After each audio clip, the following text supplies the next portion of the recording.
Well, here we go, boys and girls. Another piece of lunacy from today's Daily Mail.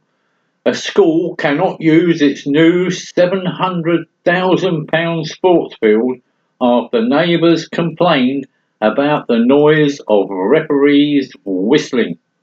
Maybe it's because I'm a Londoner that I love Norfolk so. I mean, you couldn't make this stuff up, could you? Cornwallis Academy in Mason in Kent splashed out on a floodlit, FIFA-certified artificial grass football pitch that was finally unveiled in late June 23.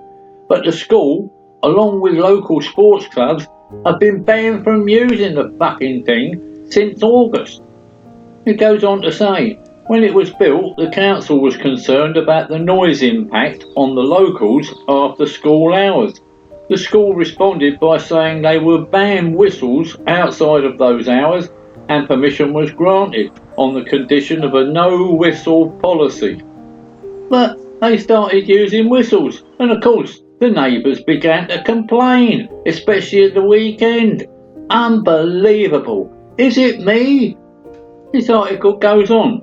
The school has produced a new noise survey by experts taking into account a partial acoustic barrier now installed.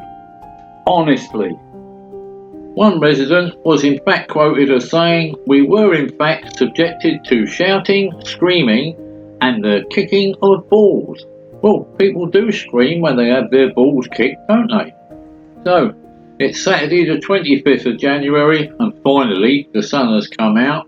So I'm taking a walk northeast from the village of Bobton and we're going out to have a look at some of the forestry that's lying round about. Obviously this is only a couple of days after that ridiculously named Storm Eowyn, so I'm waiting to see if there's any damage been done down here. Now back to this school bollocks for a minute or two. When they applied for planning permission to start with, the council said, "We don't like the idea of the noise."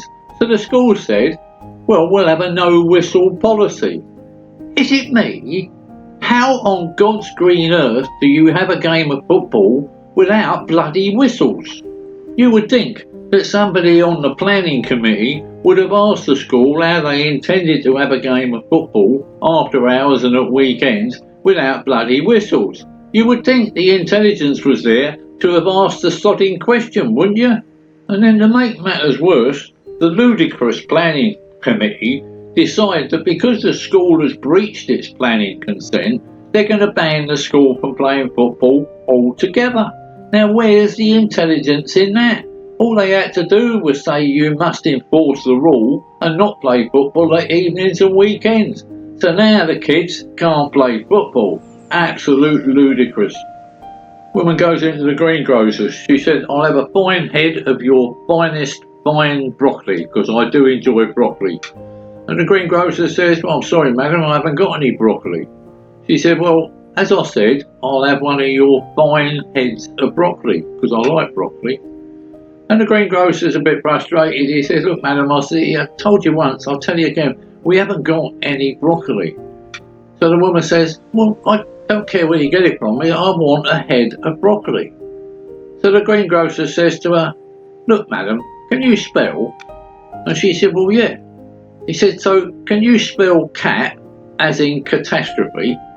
And the woman says, "Yeah." And she said, and the greengrocer said, "And can you spell dog as in dogmatic?" And she said, "Yeah, I can." He said, "Well, can you spell fuck as in broccoli?" And the woman said, "Well, there's no fucking broccoli." And the greengrocer said, "That's what I've been trying to tell you." Old boy I know in the village, old George, he's in his 70s. He was telling me this story the other day, but it did make me laugh.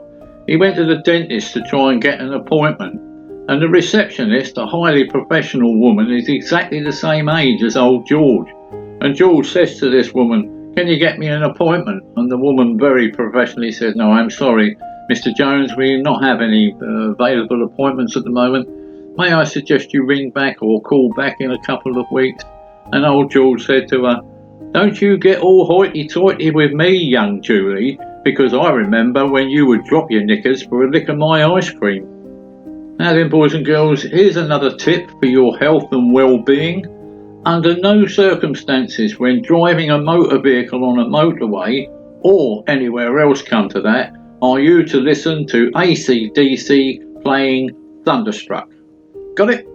The reason is you're liable to sustain a neck injury, and this is putting too much burden on the already overstretched NHS. Marriage is an anagram of grim area. True, look it up. So, a little bit of Norfolk dialect for you to learn in this episode, and the word is shopping. Shopping. We don't go shopping in Norfolk, we go sharpen. Sharpen. I've spelt it for you. Now you've already learnt the word going as going, so now it's Davy, are you going sharpen? Now come on, boys and girls, to become fluent in Norfolk you've got to practice, practice, practice, practice. That way, when you're fluent, you'll get all the discounts in the shops. Now back in old Norfolk, all these market towns had their own hardware store, and they were giant emporiums of places, huge places. Swapham had one called Plowrights, and Watton, just down the road, had one called Jones. Now you would always get a local discount in these places. They get to know you see, you don't have to speak the dialect of course, they know that you're a resident. But they would always give you 10 or 15% on local hardware items. And I mean any item. I travelled all over Norfolk looking for a toilet seat once, ended up back in Plowrights, and there was hundreds of the bloody things hanging round the ceiling. Years ago I restored an old Victorian gas mantle, just for a bit of fun, and I needed the mantle, the little filament that goes on the top that actually produces the light. And I went into Jones and Watton and I said, I bet you ain't got any gas mantles. And he said, hang on a minute. And he brought out this huge cardboard box with about 4 inches of dust laying on the top. And he said, which one would you like, sir? On another occasion, I went into Jones and I asked him if he'd got any of these. And what these were little brass ferrules that fitted a Lambretta, believe it or not, carburettor, which I was fixing for a neighbour. Guess what? He brought out another bloody great box with every brass ferrule and connector you could think of. Now, I haven't been back to Watton in over 30 years, so I don't know if that shop Jones is still there. I know that Plowrights has gone in Swapham, and I'm not bemoaning the fact we've all got to move on, and you can get all this stuff off eBay anyway. But there is one last store that still exists, and that's in Sheringham, halfway down on the left-hand side. You want to try and catch them out, see if you can. Ask them for reclining diesel mats or reversing washers or some such thing. Anyway, I hope you've enjoyed yourself on this one. I hope you had a little bit of a giggle here and there, and I really hope you enjoyed the Norfolk scenery in the sunshine. I'll see you on the next one. You can't see it, but over on the right is a boat builder, and the cheapest boat you can buy there is $1.5 million. I get an awful lot of things just walking up and down. See ya.